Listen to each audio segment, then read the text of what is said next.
Have you ever wondered why some people seem to just fade after a certain age, while others thrive well into their 80s, 90s, and beyond, full of energy and sharp minds? It's a tough truth, but statistically, a significant number of us don't make it much past 80, or if we do, our quality of life can diminish significantly. It's often not a sudden event, but a slow, gradual decline that seems almost inevitable. A path many of us quietly dread.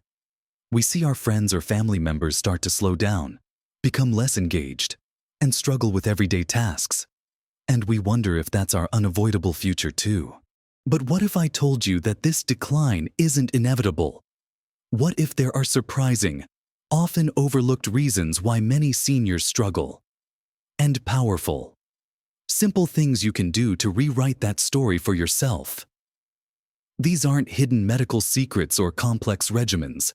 They're fundamental aspects of our daily lives that, when addressed, can dramatically shift your trajectory towards a longer, more vibrant life.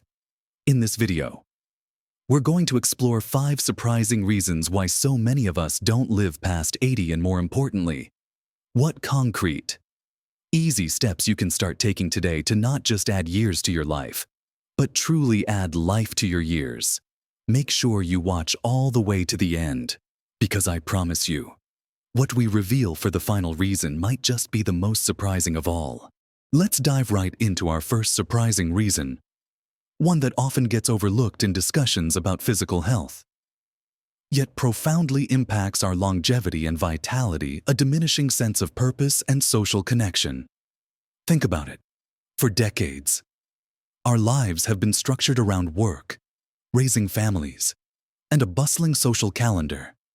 Then, retirement often arrives, and while it brings freedom, it can also subtly strip away our routine, our identity as a professional, and even some of our core social circles. Suddenly, the phone might ring less often, the daily commute is gone, and the sense of being needed or contributing to something larger than ourselves can fade. This isn't just about feeling a bit lonely now and then. Chronic loneliness and a lack of purpose have been shown to have a devastating impact on our physical and mental health. It's as detrimental as smoking 15 cigarettes a day, according to some studies. When we feel disconnected, our immune system weakens, our risk of cognitive decline increases, and our overall mortality rates rise. It's a painful reality that many people fall into a quieter, more isolated life without even fully realizing the profound impact it's having on their health and lifespan. They might just feel a vague sense of unease or boredom, but it's actually eroding their resilience from the inside out.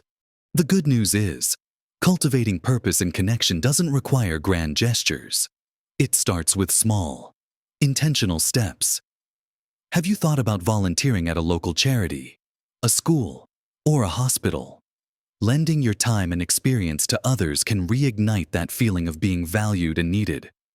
Or perhaps joining a club that aligns with a long-held interest you never had time for before, like a book club, a gardening group, or a walking club.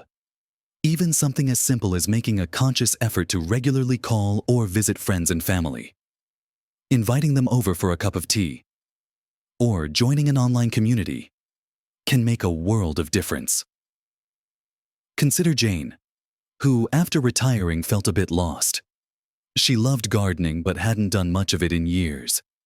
She decided to volunteer at a local community garden project, where she met new people, shared her green thumb wisdom, and felt incredibly invigorated by seeing things grow and contributing to something beautiful for her community. Her energy levels soared, and her doctor even commented on her improved outlook and overall health. Finding a new passion, big or small, or reconnecting with old ones, gives us a reason to get up in the morning, a reason to engage. And that, my friends, is a powerful elixir for longevity. Now, moving from the mind and spirit to something foundational for our physical being, let's talk about our second surprising reason. One that's crucial for maintaining strength and energy as we age: insufficient protein intake and the resulting muscle loss. often called sarcopenia. It might sound obvious, but hear me out. As we age, our bodies naturally start to lose muscle mass, a process that accelerates significantly after 50. This isn't just about looking less toned. Muscle is critical for almost everything we do. It powers our movement, protects our bones, helps regulate our metabolism, and even supports our immune system. What's surprising is that many people over 60 are simply not getting enough protein to counteract this natural decline. Why is this often overlooked? Well, as we get older, our appetites might decrease, or we might find ourselves choosing softer, easier to chew foods that are often carbohydrate-heavy rather than protein-rich. We might eat less overall, or we might simply not realize that our protein needs actually increase as we age, not decrease. Our bodies become less efficient at processing protein, meaning we need more of it to stimulate muscle repair and growth. The painful reality is that this gradual loss of muscle leads to weakness, a higher risk of falls, slower recovery from illness or injury, and a general feeling of fatigue and frailty. Doing everyday tasks like carrying groceries, getting up from a chair, or walking upstairs suddenly becomes a struggle, chipping away at our independence. So, what can we do? The key is to prioritize protein at every meal, not just lunch or dinner. Aim for around 20 to 30 grams of protein at each of your main meals. Think about easy protein sources: eggs for breakfast, a Greek yogurt or cottage cheese snack, lean meats like chicken or fish, beans, lentils, or even a scoop of protein powder blended into a smoothie. For example, Tom, a gentleman in his late 60s, used to skip breakfast or just have toast. He started adding 2 scrambled eggs and a handful of spinach every morning. And at lunch, he swapped his usual sandwich for a chicken salad. Within a few weeks, he noticed he felt stronger, had more energy throughout the day, and even found it easier to walk around his neighborhood. It's not about becoming a bodybuilder. It's about giving your body the essential building blocks it needs to maintain its strength and function, helping you stay active and independent for much longer. Ensuring adequate protein is one of the simplest yet most profound shifts you can make for your physical resilience. We've talked about the power of purpose and the building blocks of muscle. Now, let's turn our attention to something incredibly basic, yet so many of us are unknowingly deficient in it, leading to a host of problems that are often mistaken for normal aging. Our third surprising reason is chronic, low-grade dehydration. You might think you're drinking enough, but it's a stealthy issue. As we age, our body's thirst signals become less reliable, meaning we often don't feel thirsty until we're already significantly dehydrated. Add to that concerns about frequent bathroom trips, especially at night, or the side effects of certain medications that can increase fluid loss. And it's easy to see why so many older adults are constantly running on empty when it comes to hydration. The painful reality of even mild dehydration is far-reaching. It can cause fatigue, dizziness, confusion, headaches, and even contribute to falls. It impacts digestion, leading to constipation, and puts strain on our kidneys. Many of the symptoms we attribute to simply getting older: that persistent tiredness, the brain fog, the stiff joints can often be significantly improved, or even resolved, just by drinking enough water. It's truly surprising how many ailments can be traced back to this simple oversight. Our bodies are over 60% water, and every single cell, every organ, relies on adequate hydration to function properly. When we're dehydrated, everything slows down, and our bodies are under constant stress trying to compensate. So, how do we combat this invisible drain? The simplest way is to make hydration a conscious habit throughout your day. Don't wait until you feel thirsty. Keep a water bottle or a glass of water always within reach. Whether you're watching television, reading, or working on a hobby, try to sip consistently throughout the day, rather than guzzling large amounts at once, which can make you feel bloated. If plain water feels boring, try infusing it with slices of lemon, cucumber, or a few berries. Eating hydrating foods like watermelon, Oranges, cucumbers, and leafy greens also contributes to your fluid intake. Some people find setting a reminder on their phone helpful, or associating drinking with specific activities, like having a glass of water before each meal or before and after a walk. Remember Mary, who always felt tired and sluggish. She attributed it to her age. Her doctor suggested she track her water intake. When she started consciously drinking more throughout the day, she was shocked at how much better she felt. Her energy returned, her headaches disappeared, and she even found her digestion improved. It's a powerful reminder that sometimes the simplest solutions are the most impactful, and proper hydration can truly revitalize your entire system. From the essential fluid that keeps us going, let's shift our focus to something often invisible, yet profoundly damaging to our long-term health: the silent drain of unmanaged stress and its impact on our sleep quality. Modern life, even in retirement, brings its unique set of stressors: financial worries, health concerns for ourselves or loved ones, the grief of loss, or even just the daily grind of responsibilities. We often brush these off, telling ourselves, "That's just life," or "I'm just getting old." What's truly surprising is how many of us accept poor sleep as a normal part of aging, and chronic stress as an unavoidable burden, without realizing that both relentlessly chip away at our health and shorten our lives. The painful reality is that prolonged stress keeps our bodies in a constant state of fight or flight, raising our cortisol levels. This chronic elevation of stress hormones can lead to a weakened immune system, increased inflammation throughout the body, higher blood pressure, and a greater risk of heart disease, diabetes, and even cognitive decline. It also severely disrupts our sleep. And when we don't get restorative sleep, our bodies don't have the chance to repair, rebuild, and recharge. Our memories aren't consolidated, our immune system can't fully reset, and our brains become foggy and less efficient. It's a vicious cycle. Stress impacts sleep, and lack of sleep makes us more vulnerable to stress. Many older adults find themselves caught in this trap, feeling constantly tired but unable to truly rest, leading to a gradual but significant decline in overall well-being and resilience. So, what can we do to break free from this cycle? It starts with acknowledging that stress and sleep are not just nuisances, but critical pillars of health. For managing stress, consider gentle, consistent practices. This isn't about eliminating all stress, which is impossible, but about changing how your body responds to it. Mindfulness exercises, even just 5 minutes of quiet breathing, can make a difference. Spending time in nature, whether it's a walk in a park or simply sitting in your garden, has proven calming effects. Gratitude journaling, where you write down a few things you're thankful for each day, can shift your perspective. Simple, gentle movement like walking, stretching, or Tai Chi can also release tension. For sleep, consistency is key. Try to go to bed and wake up at roughly the same time each day. Even on weekends, create a relaxing bedtime routine: a warm bath, reading a book, listening to calm music, or enjoying a cup of herbal tea. Make sure your bedroom is dark, quiet, and cool.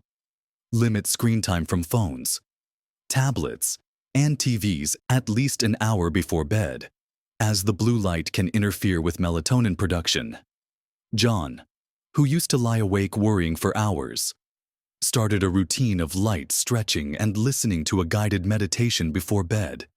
Within weeks, he found himself falling asleep faster and waking up feeling more refreshed than he had in years.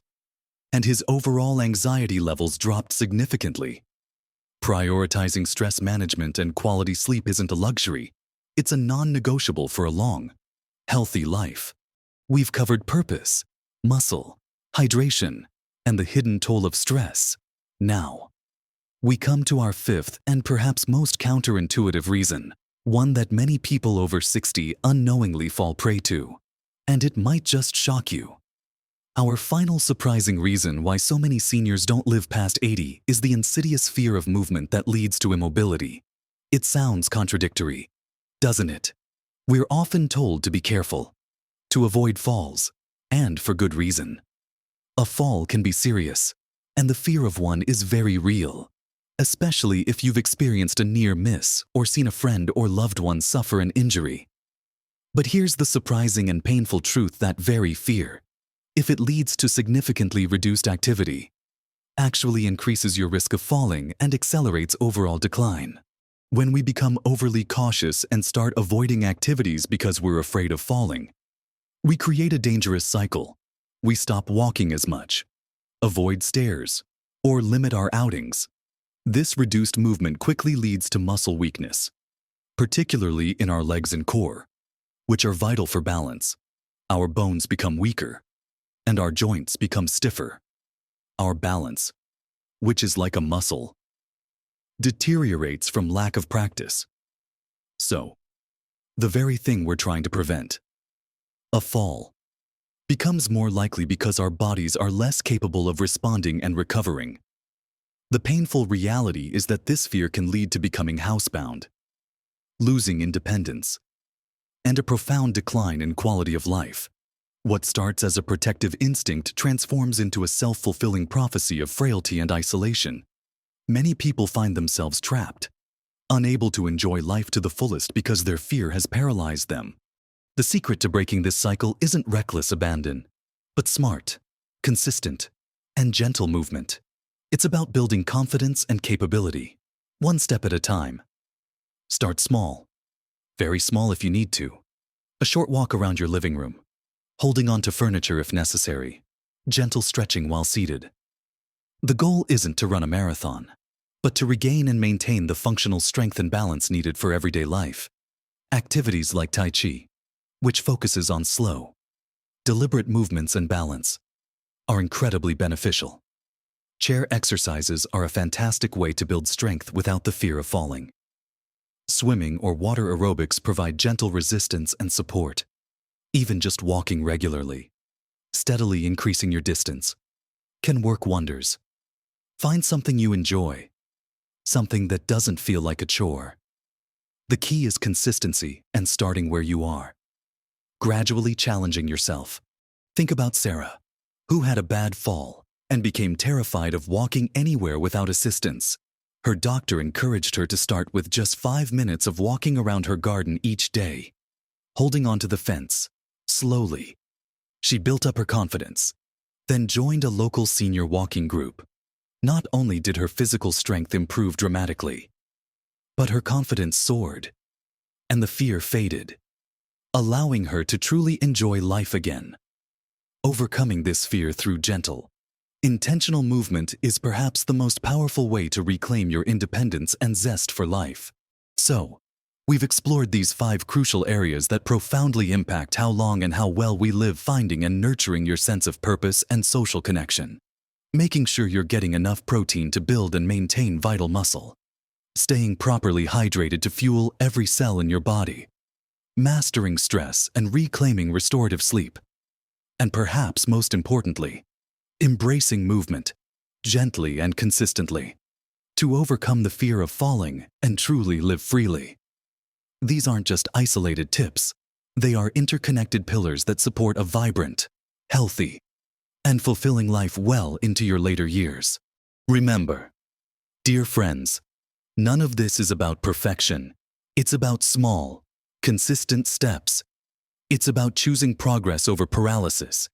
Every little change you make today, whether it's adding an extra glass of water, reaching out to a friend, or taking a short walk around the block, is an investment in a more vibrant, fulfilling tomorrow.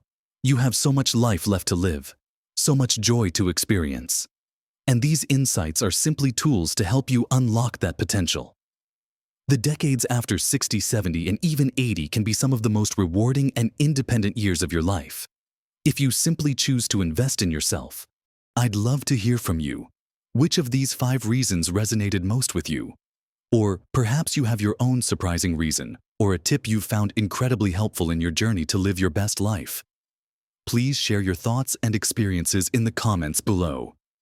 Your insights and stories can truly help someone else who might be struggling with similar issues.